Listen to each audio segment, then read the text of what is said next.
এই যে দিলীপ মণ্ডল, এনার আজকে একটা ভিডিও দেখলাম, এনার বাংলো বাড়ি পৈলানে।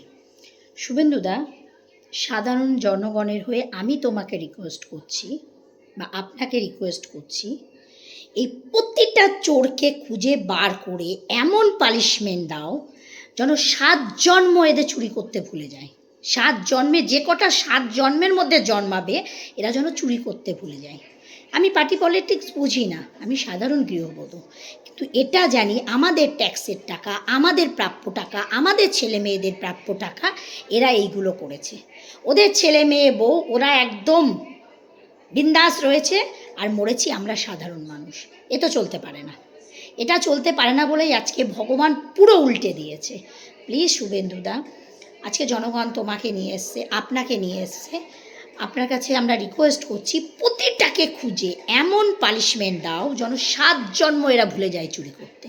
7 জন্ম চুরি করার আগে যেন ভাবে যে না, পেছনে আমাকে আছে ধরবে, এটা যেন এরা মাথায় রাখে।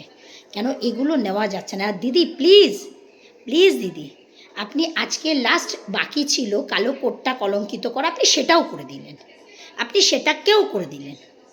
মানে এই কোটের সম্মান যারা থাকে তারা এটাকে পুজো করে, প্রতিটা মানুষ প্রতিটার প্রফেশনালটাকে পুজো করে, আপনি এটাকেও জলাঞ্জলি দিলেন, মানে এটাকেও আপনি সম্মান রাখতে পারলেন না।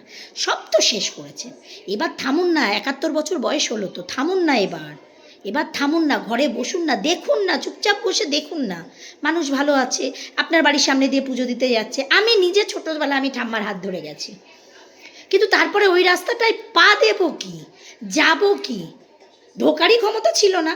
কিন্তু ওই পোটোপাড়ার ভেতর দিয়ে, আমাদের বাড়ি ছিল পূর্ণ সিনেমার পেছনে, পোটোপাড়ার ভেতর দিয়ে আমি এসে কালীঘাটে ঠাম্মার সাথে পুজো দিয়েছি। কিন্তু সে মানে পরে ওগুলো আমাদের স্বপ্ন ছিল।